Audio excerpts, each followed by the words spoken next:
Big Brother, mainstream media, government cover-ups. You want answers? Well, so does he. He's Alex Jones on the GCN Radio Network. And now, live from Austin, Texas, Alex Jones. Welcome back to the Alex Jones Show. I'm David Knight, filling in for Alex today, and I'm joined in the studio with Gigi Erneta and McAdoo. I'm going to be joined in this hour with Alex Jones, and Anthony Gucciardi is going to be coming up in the next segment. We're going to be talking about the increasing buzz in Washington about Obama becoming a dictator. We've got law professors. We've got people from long-standing, reputable think tanks that usually take a very conservative approach, even though, of course, they're partisan. And we have congressmen pointing out that if Obama can just suspend laws like immigration laws arbitrarily, then he can, of course, suspend the election laws. And that's a story on Infowars right now. And we were just talking before the break with Gigi Erneta about the different approach that our former CIA lieutenant governor here in Texas, David Dewhurst, has towards immigration control. What's he proposing to do? Oh, 60 million more he wants for the Border Patrol. He wants to have this incredible, as he calls it, saturation. But what he left out, and McGraw actually pointed out, is that he had search and seizures of cars in this 3-week awesome operation that they had. So he's not talking about that, but McGraw saying, "Oh no, we're not going to do that this time. We're not going to." And the thing is we've done reports. Infowars has reported before on Border Patrol, and they're just standing there. You know, people just come on in. Well, we have this situation now in America where they're not really. Just come on in. Yeah, there we are up there on the video. We got a guy just riding across the border, the Rio Grande there. We've got this situation now in the U.S. where once they find somebody that's an illegal immigrant, they don't even bother to send them back. And yet we have this Constitution-free zone within about 100 miles of the border where they're pulling people over and asking them for their IDs. Getting intrusive, exactly. You know, just ordinary people stopping us in traffic, and it's like they did in Nazi Germany. That's always been the hallmark of tyranny, to stop people and ask them for identity papers. Oh, and the thing is he's wanting to, you know, the 60 million is nothing to sniff at. That's a lot of money, and you know who's going to pay for that. Although I have to say, there's a quote I'd like to give you, a Dewhurst quote here. It says that he said, "When we get through with the final price tag, I'm going to send an invoice to President Obama." So kind of. There we go. Well, he can pay that with all of those. To the taxpayers, I guess. Yeah. They can borrow the money and send that to Texas, I guess. But I guess getting back to the point where if he's going to beef it up and saturate it, that means that they're going to do even more of these police state tactics that they've been doing. And it's not, growing up looking at these Nazi Germany things, it was always a hallmark when they went into a country and they occupied it, and they would stop people on the sidewalk and they would say, "Your identity papers, please," and all this stuff. Right. You even see it with the remakes of Red Dawn, okay? How do they depict tyranny? Well, of course, everybody knows how you depict tyranny. You stop people when they're going about not doing anything. You make them guilty. You make them prove their identity to you, and you collect their papers. So they have checkpoints where they're looking at people's identity papers. That's the archetype for tyranny. And that's what they're doing throughout Texas and elsewhere. Ron Paul and others have said, if you're going to let people, if you're going to block the borders, if you're going to turn it into a police state at the border, understand that's going to be used against you as well. Right, and Rob Dew pointed out he was actually there taking that footage of the guy crossing back and forth over the Rio Grande, and the cops that were there were actually ticketing. They weren't ticketing the people coming back and forth across the border. They were ticketing the young students, the young law students that were there at the hot springs. So because they knew that they could, you know, get their quota met and get paid off by these college kids. So they're not beefing up Border Patrol to stop, you know, illegal immigration. Everything is a head fake. It's just like, we're going to raise your minimum wage by 50%, but oh, by the way, we're going to double the gas tax that you pay the feds. Keep track of your miles. Well, and that's why they want to raise, you know, Obama's like, we're going to raise the minimum wage, is because they need those low-income people to pay off their Obamacare premiums. Like, it's not to help you. It's just like, okay, sorry, I've implemented this new tax and this new law, so we need to make sure you can pay it. Absolutely. Well, thank you so much for coming in. We got Gigi Erneta and McAdoo, part of the staff of Prison Planet TV, and you can support that operation with a subscription, and you can get a Christmas special right now, only $39.95. So help support the operation. We're going to be right back with Anthony Gucciardi, and we're going to be talking about Obama in his new role as dictator, as people are increasingly seeing him. Stay tuned. We'll be right back. I'm David Knight filling in for Alex. Alex will be joining us later in the show. Right now, I'm joined in the studio with Anthony Gucciardi from Storyleak. Been a lot of news breaking today. We've got China saying that they would love to create a Death Star on the moon. That's a story that's on Infowars from Paul Joseph Watson. And of course, Obama is going around talking about how he wants to raise the minimum wage to help the working poor, even though it's his quote-unquote affordable health care that's causing most of the working poor to lose their full-time jobs. And of course, doubling the federal tax on gasoline, at the same time adding a new tax to track people the number of miles that they drive. That's something that's not really going to help out the working poor too much, is it, Anthony? No, absolutely not. And more specifically, this new major story that Obama, his powers are so unprecedented that even congressmen now are saying Obama is enacting dictatorial powers by saying that, yes, I'll follow some laws, but overall, I'll do anything I want. Yeah. And the key thing here is, yeah, some of the Congress people are saying he could become a dictator. You know, he could choose to suspend election terms and everything like that. But the reality is he's already enforced dictatorial powers. Yes. We have proof of that. Right now, we're going to go over it, specifically what he's done. So if someone ever comes up to you and you're in a debate or you need to show someone what's going on, this is the key. That's right. Obama has already said the Constitution doesn't matter. He has already used dictator-style powers to go ahead and do anything he wants. And they do it with this straight face. And they act like it's no big deal, from the NSA spying on you at all times to the DHS saying you have no constitution, literally. They're doing this over and over again and getting away with it because the people aren't freaking out enough about it. And even when they do, Obama just gets away with it. So why can't he suspend the election? Why can't he say, okay, I'll run again? You know, why can't he do anything? He could literally declare himself a dictator today and probably get away with it if we let him. That's why we need to push this into the actual news and make it a headline. But go ahead. Absolutely. Look at just the Indefinite Detention Act, where he signed that midnight on a New Year's Eve holiday, said, don't worry, I'm not going to use it. But I mean, that was totally unconstitutional to start with, to say that they could pick up people and not charge them with anything and hold them indefinitely as part of the NDAA. So we see an infrastructure of tyranny that's being built, but he's actually ignoring laws that are already in place. I mean, it's not, some of this stuff is an infrastructure that he's building, which can and will be used either by him or by other presidents. But there's other areas where he's actually already violating the law. Every single time they say, don't worry, this is just for this thing. We're not going to use it for this and that. Like the TSA now going to football stadiums. Every single time they say that, it's a guaranteed 100% lie, and it's the opposite of the truth. Look at example. The Department of Homeland Security said that, they're going to look at the border to specifically combat, immigration crimes and everything like that, the drug trade, and passed it off as this good thing. Then they come out and say 100 miles from the border, including oceans. Yes. Everything within 100 miles of the border is a Constitution-free zone. The Fourth Amendment does not exist. The Constitution does not exist because it's on a border of the United States, which is complete bogus. I have an image here, if we could get a shot, where it shows this 100-mile border.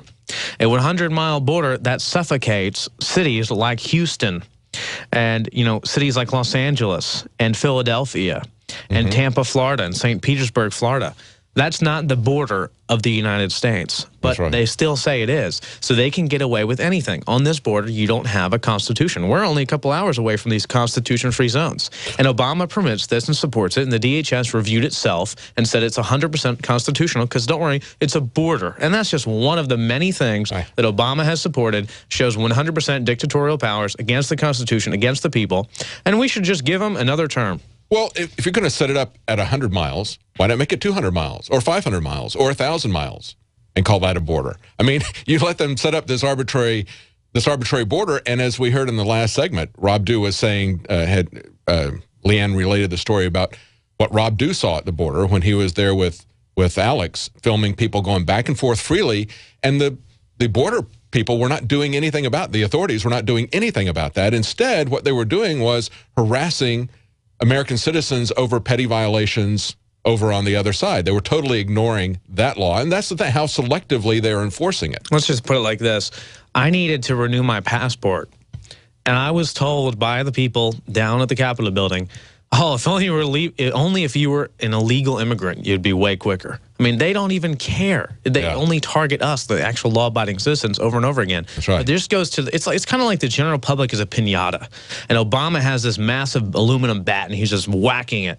And the candy is coming out every single time, just destroying the Constitution. Every hit is a strike against freedom and liberty. And if he can get away with it, the whole piñata is just going to break open into a bunch of candy, and they're all going to eat it. You know, but what then? The thing is, we have to actually do something, and we can push this into the media. That's what this segment is about, going over the blatant crimes of the Obama administration and Obama himself and saying, hey, you know, he already is a dictator. We can get him on this. We can actually go ahead and forward this saying, hey, we don't want a dictator. We don't want this. And guess what? We have control. Here's one. Obama gives himself control of all communication systems in America. Specifically, he used an executive order. This is from RT. It's all over the news, though. And those have exploded under Obama. Yeah, this was back in 2012. He used an executive order to give the federal government control of all communication systems. Of course, they say, you know, it's an emergency. They say he signed an executive order on Friday allowing the White House to control all private communications in the country in the name of national security. He released his latest executive order on Friday, July 6th, a 2,000-word statement offered as the assignment of national security and emergency preparedness communications functions. And here it is for TV viewers, the actual executive order on the White House website. So executive orders have been abused over time to give someone dictatorial power in the face of opposition from Congress, which is increasingly, as they're admitting, becoming irrelevant. And it's interesting that that individual, Zimmerman, wrote an article, and I believe it was the Washington Times, saying that we should give Obama another term and that we should eliminate term limits and Obama should be a dictator forever. Well, he was looking at the history of the United States back to Washington and saying that, yeah, all these good people would have, look how good it would have been if Washington could have been president for longer and all those things. He really needs to look back to Rome. And we're facing a Caesar-type scenario. The Roman rulers were actually given certain terms of power until, you know, individuals like Caesar came along and became absolute dictators. Sure, if George Washington was maybe a president for another term, that might be a good thing, but then you're skewing the lines of the Constitution, skewing the lines of reality, saying, sure, one good person can come along, but what about that one corrupt person that's in power for hundreds of years? Everything the founders understood about Roman history and incorporated it into this country is now being backpedaled on, and they're saying, but we've had it so good for so long, everything's going to be fine, as they're completely dismantling the Constitution, the Fourth Amendment, using executive orders to control all communications over and over again, saying you don't live in a Constitution area, stripping your Fourth Amendment rights, and we're supposed to believe that and allow him to prove himself in another term. And he's going to probably do it if you made the analogy to Rome. I think the point at which our Caesar crossed the Rubicon really was with the Patriot Act. And we see with that, and of course that was our predecessor, but each successive president, this is not a partisan political thing, and people need to understand that this is very deep. It's into the entire infrastructure of the bureaucracy. It's the long-range planning of the corporations that are running this. Obama is far worse than any of the presidents before him, but I think we're going to continue to see, regardless of which party it is, we're going to continue to see this get worse and worse each time because we've allowed them to lay the infrastructure for tyranny, to assert that we are in a war on terror, which is a quote-unquote worldwide war, and that includes America as a battlefield. That's a rationale for the Indefinite Detention Act. So if they can assert that we're at a war that's going to last forever with an enemy that is not really defined, then they basically have set up for themselves a carte blanche situation to pull off anything in this country. They're building themselves a proverbial house of tyranny, and each individual president is laying about 5 blocks onto the house. And the foundation has already been set by various government organizations and private sectors. They're laying the blocks. So we're looking at the blocks and freaking out that they're building the house when the house has already been built and will be continued to be built if we don't do something about it. And the key is, we can push this into the mainstream media, though, and make this a talking point, as we've done time and time again. Remember when Obama almost brought us into war with Syria, into a potential World War III scenario? That's right. Obama himself was out petitioning for it and saying we need to do it, and we need to attack Syria, even though 100% pretty much confirmed the gassings were on behalf of the Obama-backed Syrian rebels who go around and behead Christians in public squares and bathe in their blood and laugh about it. No, really good. And of course, we had former congressmen like Kucinich saying that we're going to we're going to be the Air Force for Al Qaeda. Yeah, and Lindsey Graham saying we're going to be nuked if we don't attack Syria and Iran as well. That's right. So we have a president now that is sparking World War III.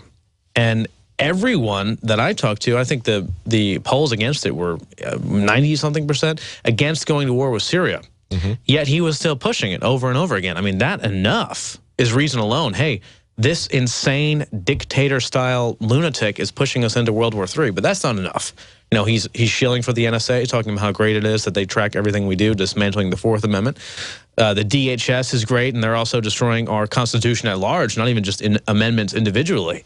So I am saying, I'm putting forward proof that Obama is not just, you know, beginning to become a dictator and enacting dictatorial powers, but this has been ongoing for years, years and years and years. And it's time to put all this information forward and say, hey, we don't want a dictator in this country. We're not going to stand for that.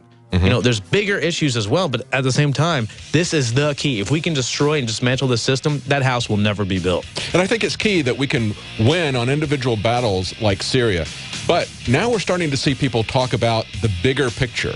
As we saw with these hearings where Jonathan Turley was there. And we're going to talk about that right after we come back.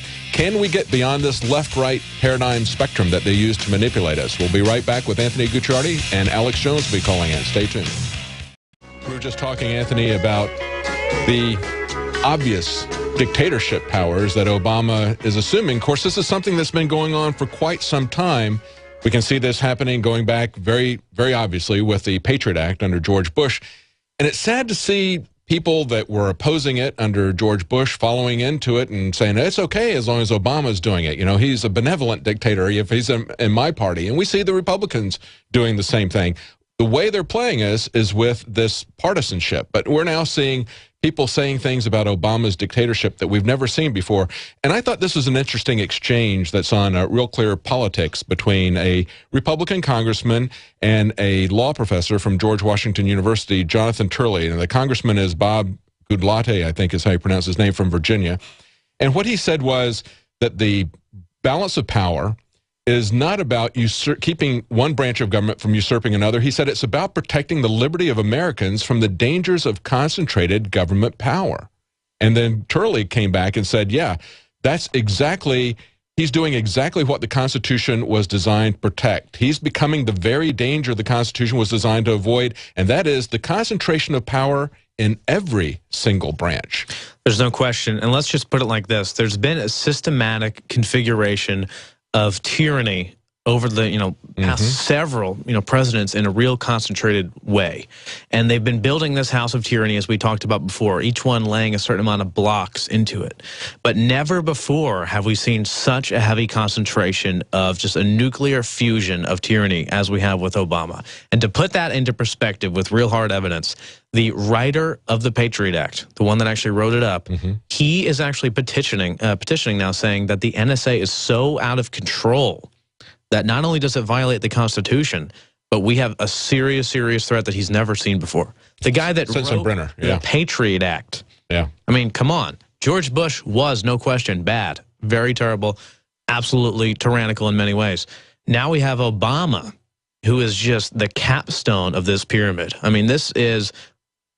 It's a whole new level. If we see Fast and Furious, we see Benghazi, and then even James Clapper and others lying under oath to Congress, nothing happens to anybody. No matter what crimes they commit, nothing ever happens to anybody under this Justice Department. So we're there. They've given themselves that power. I think the only hope is if people can not give someone a pass because they happen to be of the same tribe as them. Well, and that kind of tribalism is partisan politics as well as identity politics. That's right. And the good news is, though, at the same time, we are reaching millions of people and they are waking up and understanding all this. And the key is, like a sharp razor cutting through all the rhetoric and getting to the reality of it and pushing it past through the mainstream media and understanding everything. But when we live in a world where when I go to the NSA data center in Utah and can't even go to the parking lot without getting arrested and threatened to be eaten by their dogs, I don't think that's a good thing. And the only, mainstream media that picks it up is the Salt Lake City Tribune, and they asked me if I was trying to attack the NSA officers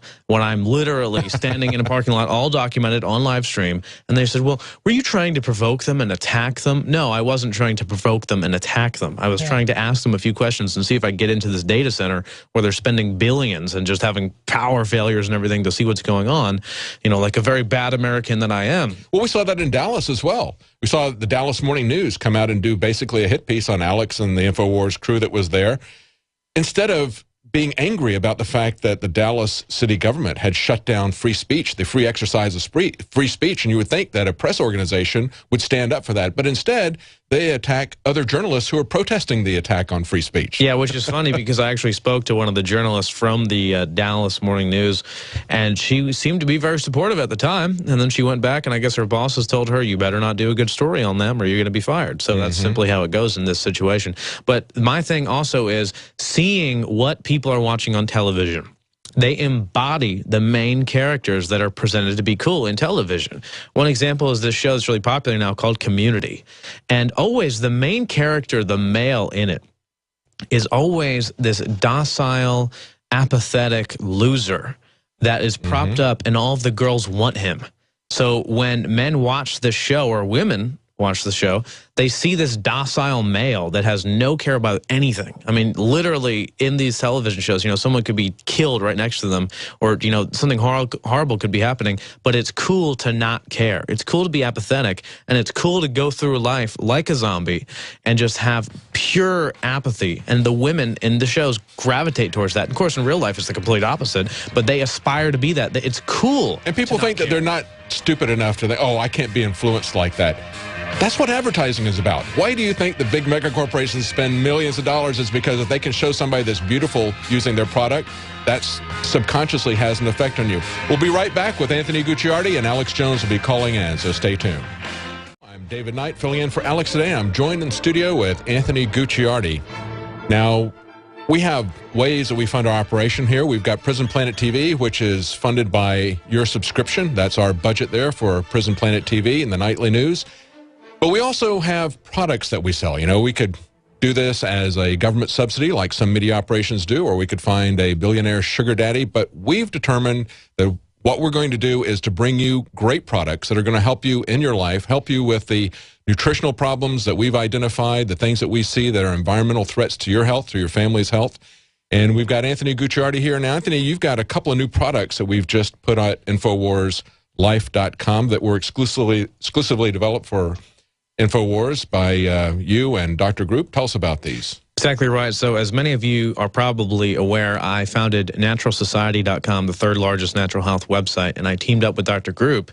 And ultimately, in what I found to be, you know, years of research and Dr. Group's multiple decades of research, one of the things I realized was that there's no supplement that rips fluoride out of the body, because we're constantly being exposed to it. Even if you're not drinking tap water, you're eating organic food, which oftentimes is made with sodium fluoride laden water. The bread in organic products, you know, what do you think they're using to roll it all together? It's the sodium fluoride based water supply almost every single time. The vegetables that you buy at Whole Foods that are sprayed with mists of water, that's tap water. That's right. I'm exposed to sodium fluoride on a daily basis, and you are as well, David. And the thing was, I asked Dr. Group, could it be possible to develop a fluoride shield, a fluoride detox, fluoride cleanse product?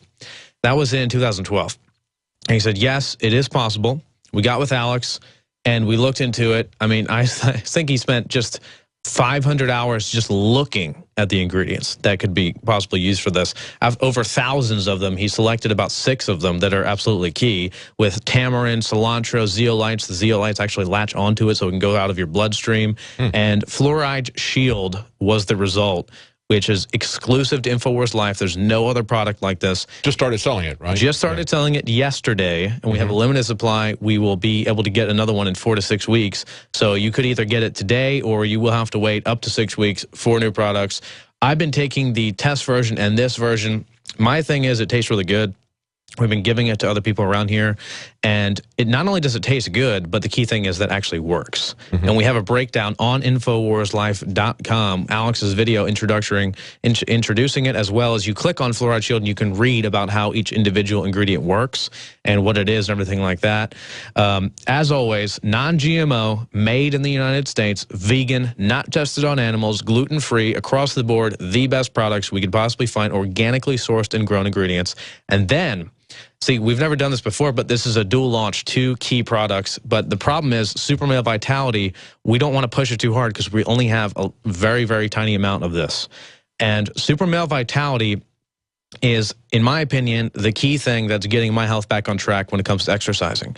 I actually, as some of you may be aware, used to really be into working out, used to really be into natural health, which I still am. But since I've been so distracted by this madness in the world, you know, I've been gaining a little weight. I've been losing my muscle mass. I used to have 17.5-inch arms. They've gone down substantially. And I was, you know, depressed for a while because I've lost all my muscle mass and everything. I've been taking the test version of Super Male Vitality for about a couple months now.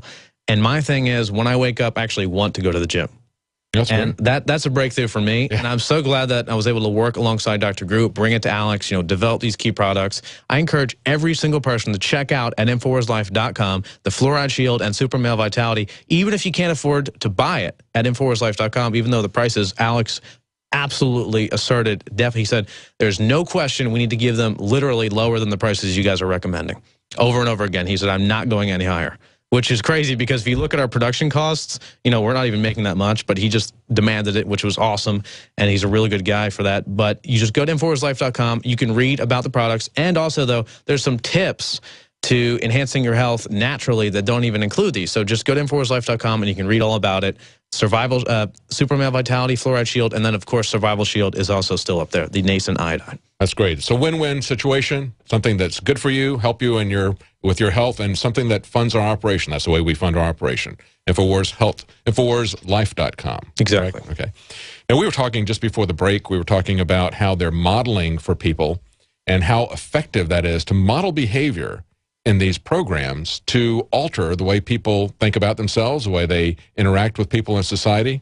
Well, you know, it's actually funny. It's related to Super Male Vitality. They're turning all the key characters on major network shows into these effeminate males who not only don't want to have any ounce of masculinity, and then they make the women actually really attracted to that. Just look at Justin Bieber. I mean, literally the key effeminate male. He's actually pretty old. He looks like he's 10 years old. They have these television shows, though, where the main characters are apathetic, they're dumb, they're depressed, and they are complete losers by design. And then they go around and they don't care about anything, and they don't care about the women, they don't care about their friends, they treat their friends like crap. And then the women in the show are like groveling to them and think, in the show, you know, of course, in real life, it's the complete opposite, but in the show, it makes it look like that's sexy and that's cool. So at a subconscious level, if you watch television, and it's not bad to watch a show here and there, but if you're watching television all the time, you're subconsciously soaking this in like a sponge, whether you know it or not. And you're going to go out and you're going to demonstrate, you're going to project many of those qualities as what you see on television, those cool guys on television that get all the girls, especially. But of course, the programmers don't want people with vitality, with energy. No, that's one of the reasons why they're increasing the diagnoses of ADHD, and that's why they're giving Ritalin to so many, and especially to males. It's a multi-pronged attack. Yes. They want drones of zombies that don't care about anything. And they want to make it cool to not care. And that's one of the reasons we're seeing massive defeats. But at the same time, waking people up and activating their brain receptors, they're coming out and being key winners in this entire fight. Then those people, if they can catch them young enough, they will give them, you know, ADD pills and Ritalin and everything like that and Prozac. But we are ultimately breaking through the programming, and if we can have people realize this, the subconscious will not actively engage in it in such a deep level. So if they realize when they're watching the television, oh my God, this guy's a loser. I don't want to be like this guy at all. I want to go out and be passionate. You know, look at people like Tony Robbins. You know, I'm not a huge fan of anything, but those kind of people go out and they uplift people. And, you know, some of it's good, some of it's bad. But overall, those people come out and they're successful. Why?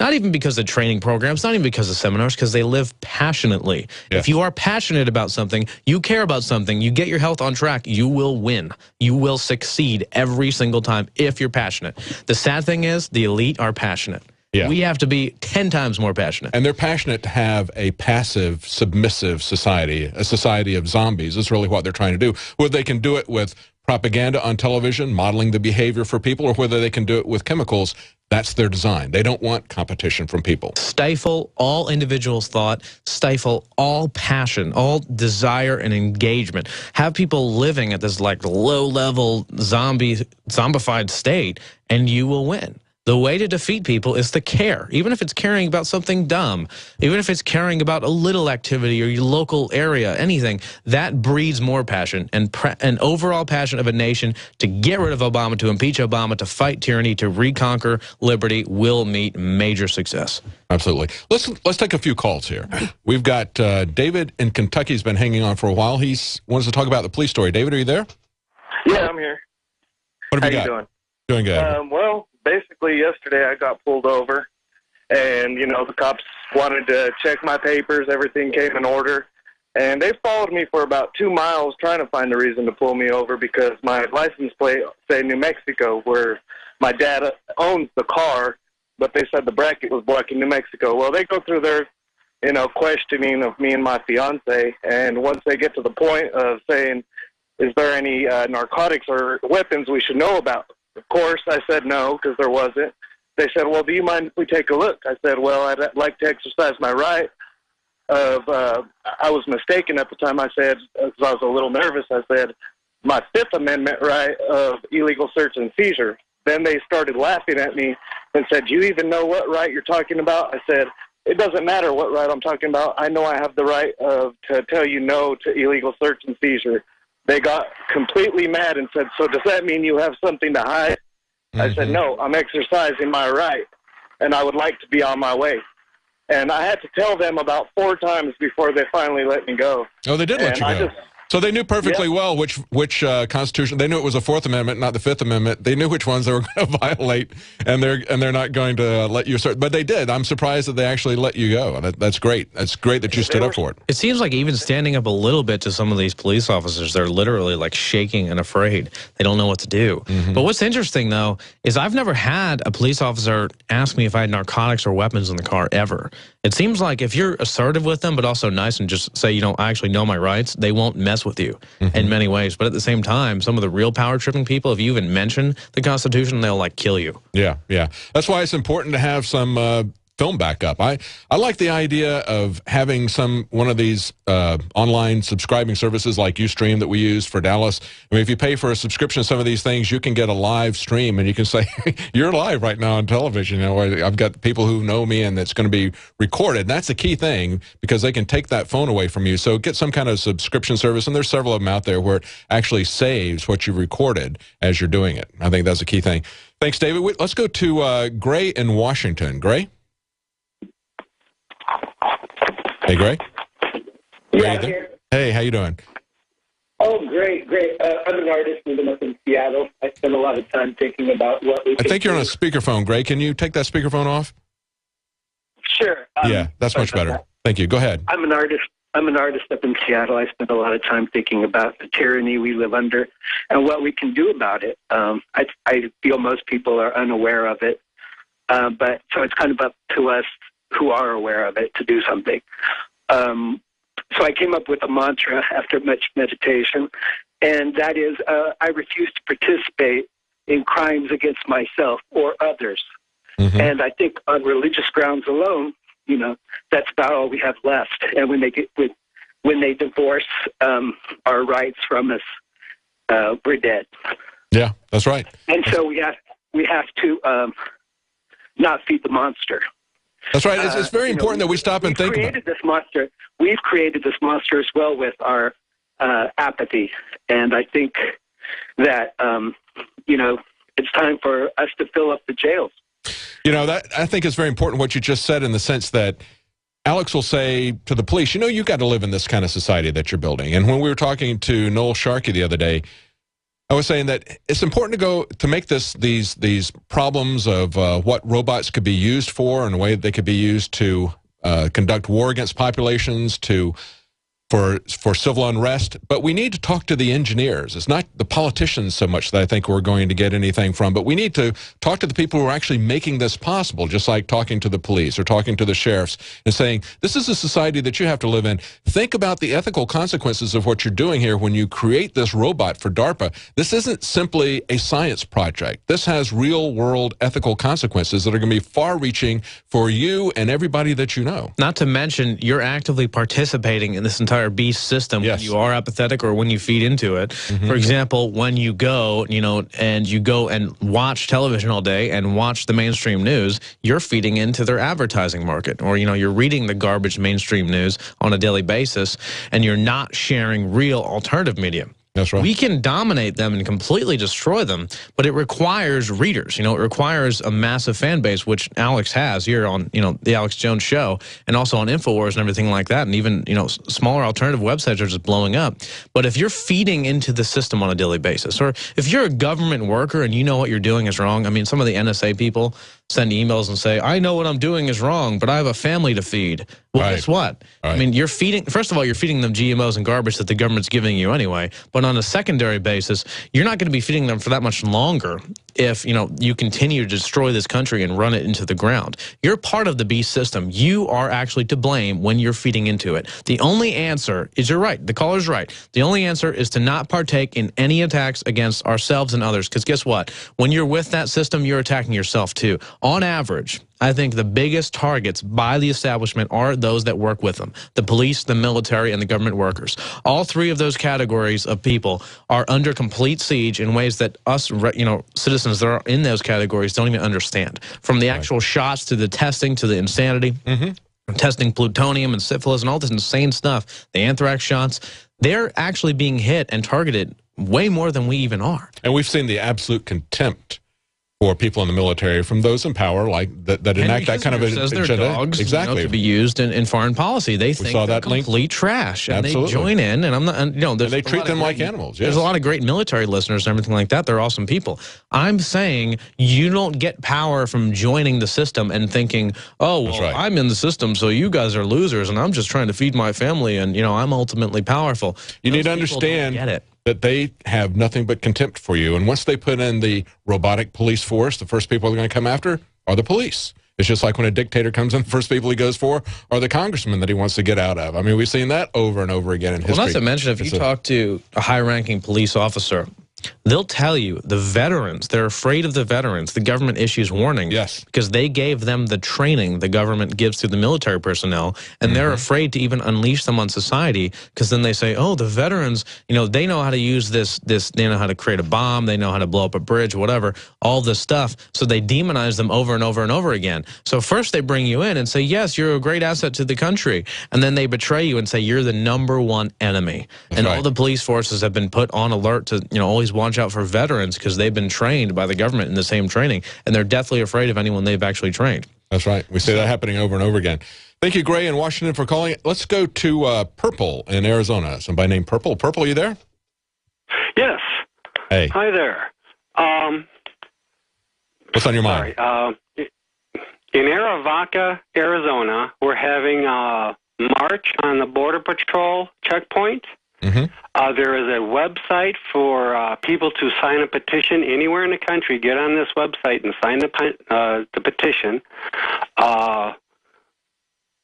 There's 2 meeting places for the march, and it's on December 8th, this coming Sunday, in a couple of days.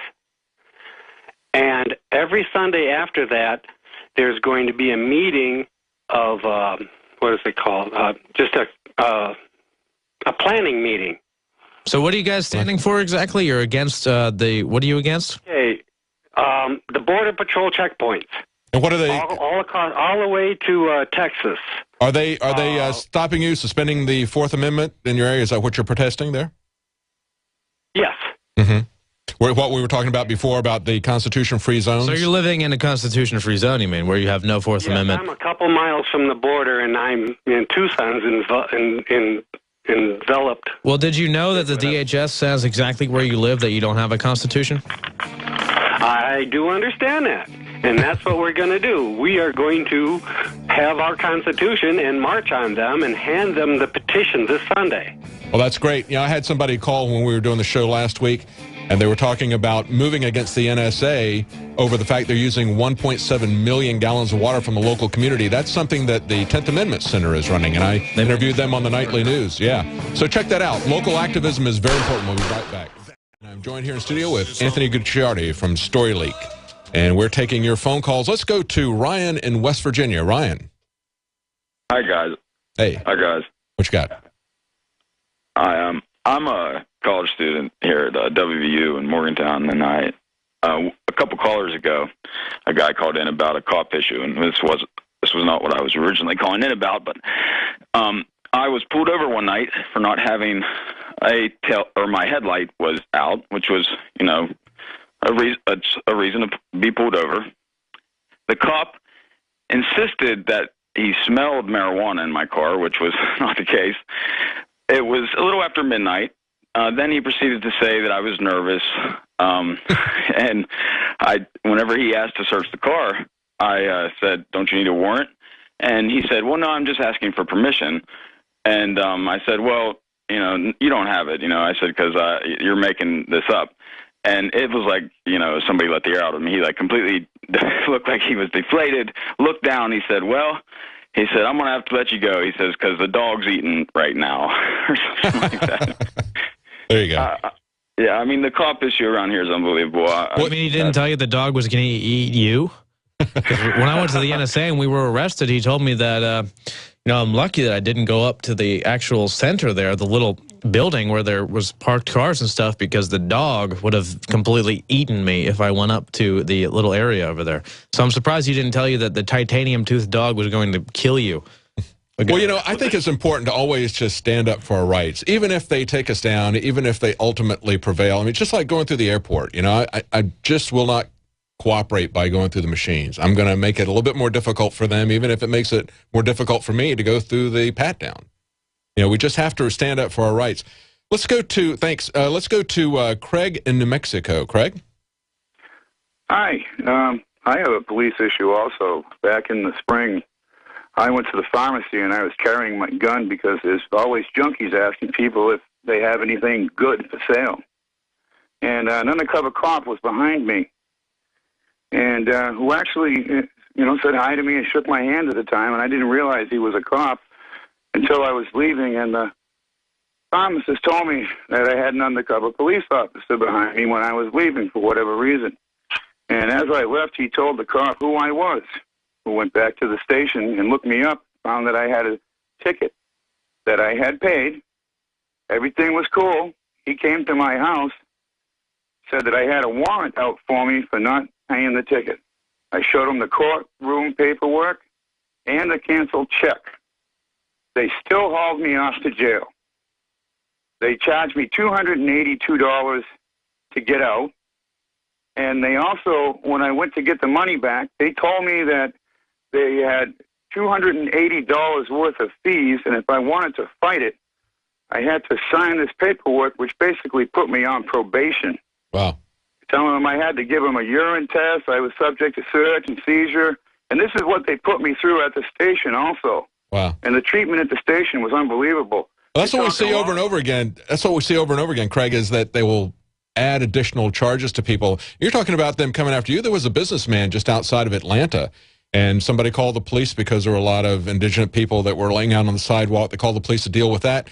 He had a permit to carry a gun. It was his property, and they arrested him for loitering. They didn't want to. He said, "I've got a gun." They told him that he had a gun when they asked, and he said, "I've got a permit for that." They didn't care. They took that. They even towed his car. So it's amazing. We see that over and over again. Every single time, and then you actually stand up and you win. But it's only by exposing these people are we able to defeat them. And the way we do that is by supporting the operation here. As I mentioned before, we got a Christmas special for the nightly news for Prison Planet TV, because Prison Planet TV is a lot more than just the nightly news. It's where you'll see me and Jakari Jackson, who was on earlier with a Man on the Street interview. You can support that, and right now you can get that as a Christmas special for $39.95. So that's a great deal, and you can share it with other people. We'll be back tomorrow. Stay tuned.